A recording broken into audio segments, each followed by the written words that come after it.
This video is made possible by the EA Creator Network. So guys, this week I actually had a chance to spend 3 hours hands-on with Battlefield 2042. And look, I've got to say I had a lot of fun, but it was also kind of a bit disappointing. And that's what we're going to talk about today. The good, the bad, and the ugly of Battlefield 2042. Guys, this is BillyEatWorld again, and let's find out.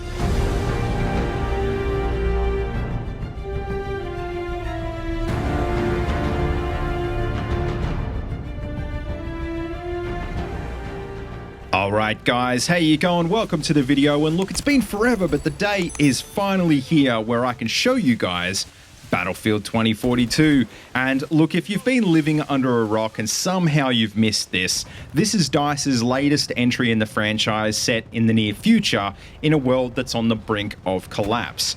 Now, the most important thing that you're gonna wanna know is that DICE are really positioning Battlefield 2042 to be the spiritual successor of Battlefield 4. And look, obviously, that on its own has generated a lot of attention from fans that felt alienated with Battlefield going back to historical themes. So the question is then, did they actually pull it off this time? Well, we're going to get back to that in just a bit, but I want to kick off with talking about the graphics, because that's probably been the most contentious topic on social media in the last few weeks. Because no, and I can say this from first-hand experience now, Battlefield 2042 looks better than, say, Call of Duty Vanguard, but it doesn't look as good as, for example, Battlefield 1 did. Now, probably the reason for that is because of hardware constraints. The maps in 2042 are a lot bigger than they were in previous games. So it looks like the devs have tried to focus more on the gameplay in this one rather than just the presentation, which honestly actually isn't a bad thing. I've been saying they need to do that for years. Now, still on the topic of graphics, it seems like the devs are going for more of a cartoony art style when it comes to the character design, almost like the characters are G.I. Joes instead of actual soldiers. And look, obviously, it's not as bad as it is in, say, Overwatch or Apex, but they're definitely going a little bit for that hero shooter vibe. And that's sort of something we haven't seen in previous Battlefield games before, and I'm not sure if I really like that. Now, we're going to get into authenticity and immersion a little bit more later on, but just quickly, you've got to remember that we're actually not seeing any cosmetic upgrades here. So if the characters in this game already have a bit of a cartoony look by default, when the full game really comes out, then you can imagine what that's going to look like. It's not going to look even remotely realistic at all. Now, with that being said, that may not be something that you really care that much about. That's fair enough. But I can promise you another thing that you are definitely going to care about is the audio. And I'm happy to say on this front, Battlefield 2042 is pretty close to being a 10 out of 10. The only real criticism I have is actually about the music. Some people really love it, but for me, and it could be just a personal taste thing, I think that it sounds pretty chaotic and it just doesn't sound as good as the orchestral stuff from the last few games. So all in all, when you put the audio and the graphics together, you've got some good elements, you've got some bad elements, which basically makes Battlefield 2042 pretty adequate, but not anything groundbreaking.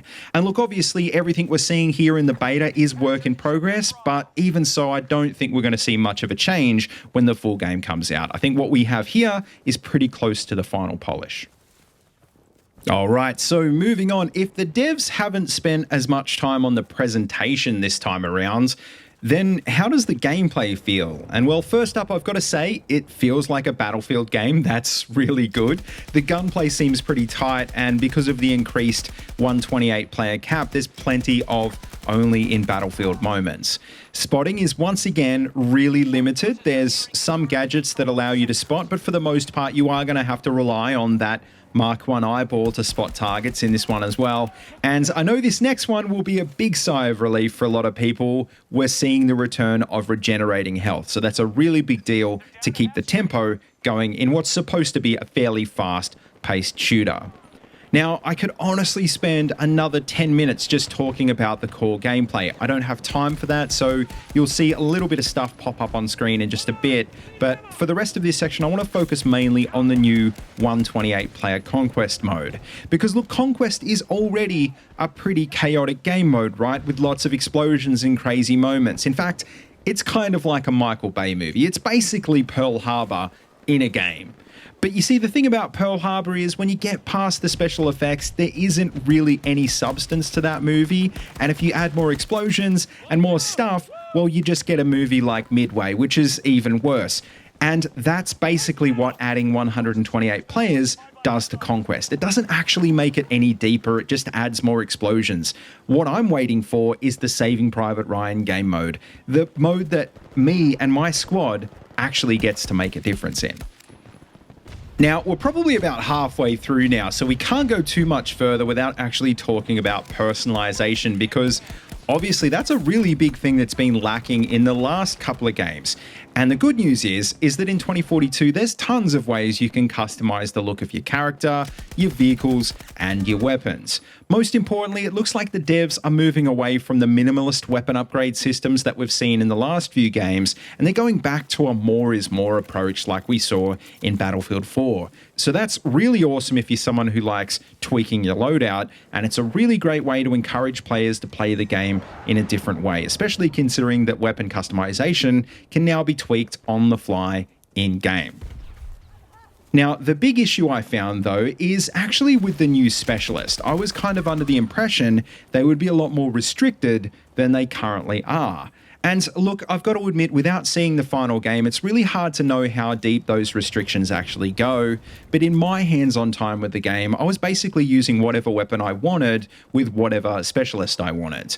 Now, you might think that's a good thing, right? More options means more gameplay variety, except that's not actually how the human brain works. When you have no restrictions, you will always look for the optimal way to do something.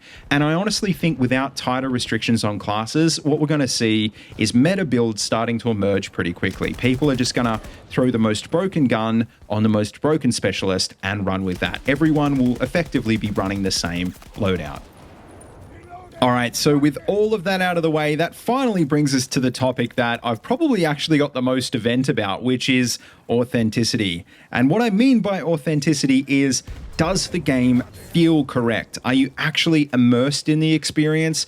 Does the stuff around you make sense in the theme? And, well, that's kind of where I think Battlefield 2042 drops the ball. It's entirely fictional, and from what we've seen so far, it only really ties in with Battlefield 4 in the loosest possible way.